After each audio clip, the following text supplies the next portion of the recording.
most famous physical therapist on the internet. Hi folks, I'm Bob Stroke, physical therapist. Brad Heineck, physical therapist. Together we are the most famous physical therapists on the internet. In our opinion, of course, Bob. Remember Johnny Carson? We used to have that staff and he'd go like, never mind.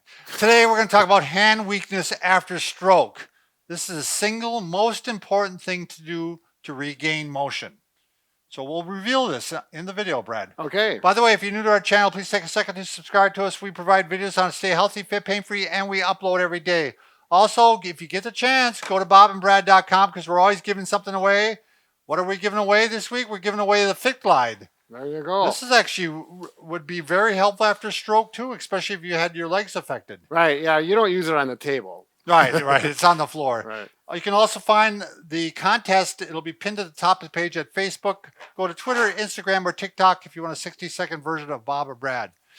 So, after stroke, many experience weakness, especially in the hand and wrist. Right. You know, and Brad and I aren't real experts on that because if you understand physical therapy and occupational therapy, a lot of time the occupational therapists spend more time on the wrist and hand. Right. But I've worked with patients who had stroke long enough that I know very well the common pattern. Exactly. And so you're trying to regain motion and strength in the wrist and hand through two means generally. One, after a stroke, there's swelling in the brain. And as that starts to go down, some of your function returns.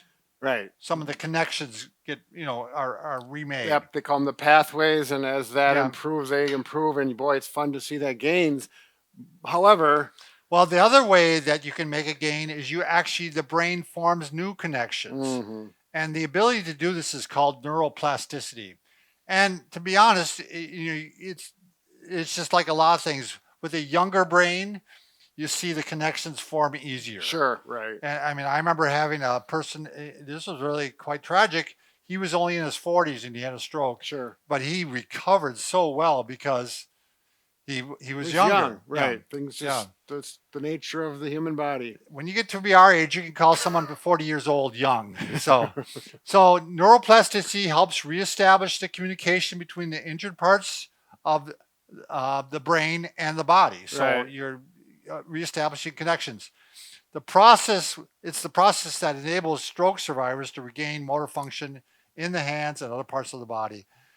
So for this to happen, for this to work the best, I'm going to give you 3 words: repetition, repetition, repetition. In other words, repetition. Yeah, in other words, repetition.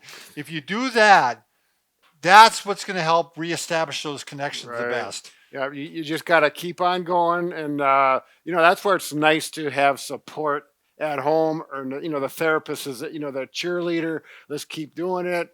And then once you see things to gain, it's worth it. Right. It's really well, for me, I think if you make it a part of your routine, sure, that's where it becomes repetition. Yep. You know what I mean? So that's why, I don't know if you've ever heard of constraint-induced movement therapy. Well, that's a type of therapy where they actually constrain your good arm, your non-involved arm, and they make you use the involved arm, right? Involved limb. Particularly with a stroke, what can happen is the mind will actually ignore that side without the person being aware of it. So they just start using the good side, and so you have to actually force it by, constraining or however you may do it to use a good leg, the injured leg or the injured hand. Exactly. So that's not what this video is about.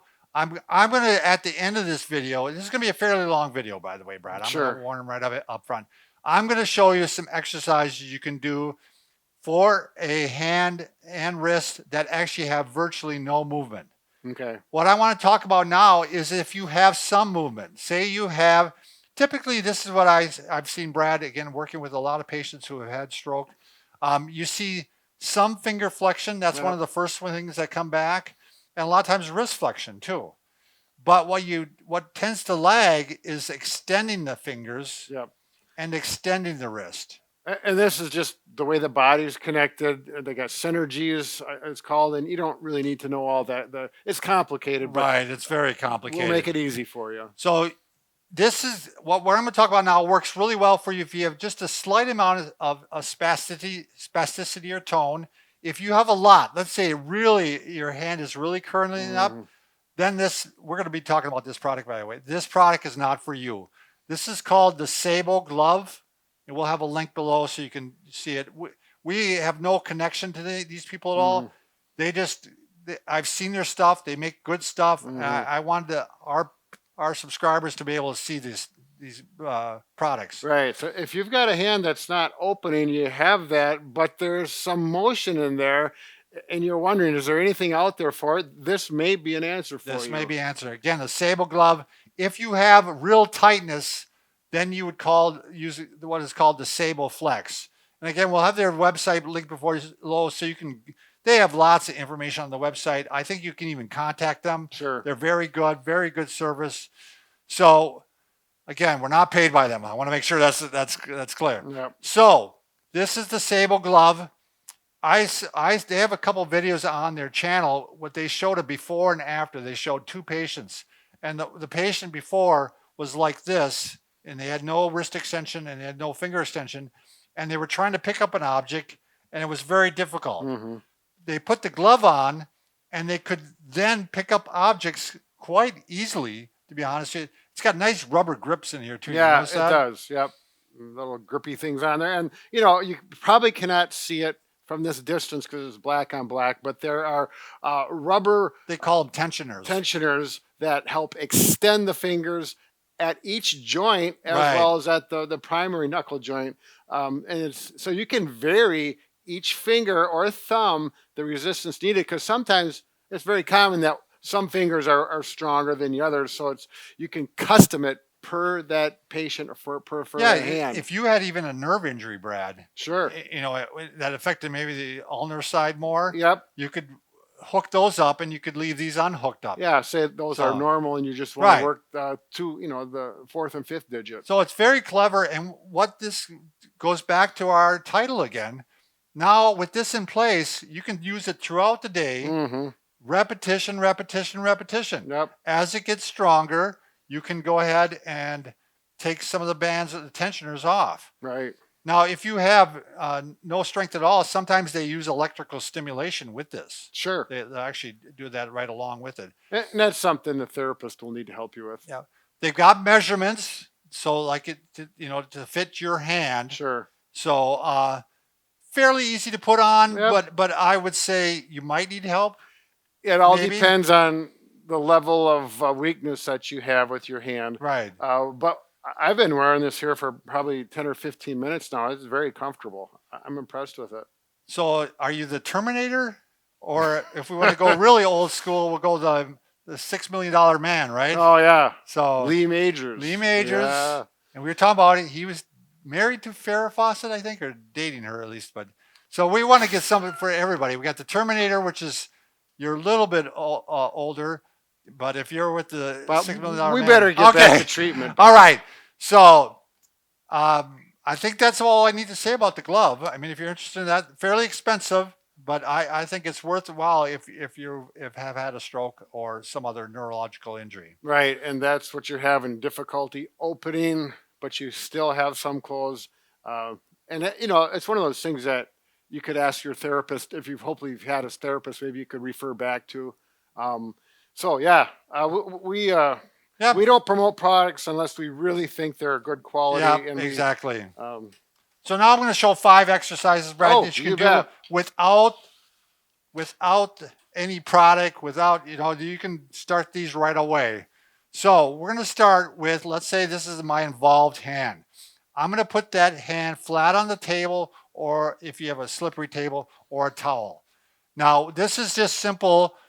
I'm doing ulnar and deviation is all I'm doing. Side to side. Yeah. Now, let's say you have no strength. Okay. You can use the other one to help you.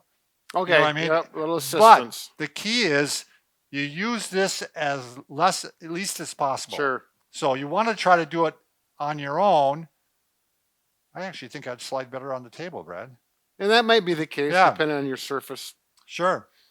But if there's nothing there, I'm going to go ahead and there might even be a little flexion like this. Right. I'm going to go ahead and push it down. Yep, And I'm stretch going it to start out. working back and forth. And just the contact, on the other hand, sometimes will help turn those muscles on. Yeah, or make that connection. Right. So It's very. I've found it very useful just to make contact, particularly with the muscles that are going. So. Yep.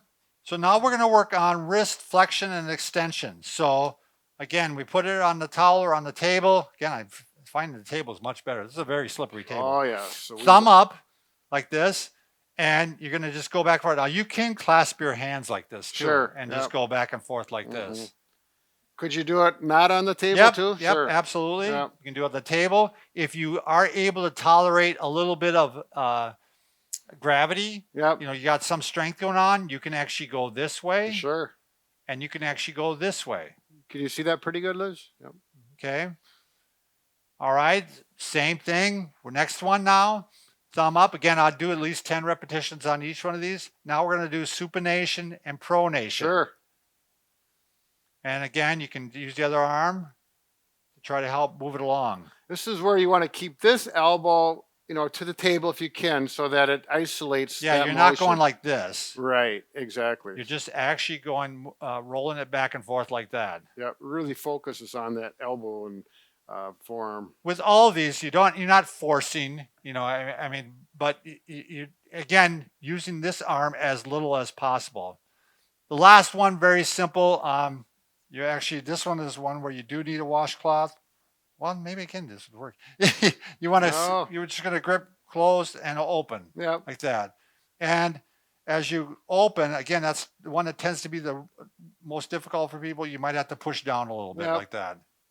This is one of those things that you could use this just for a visual. You can.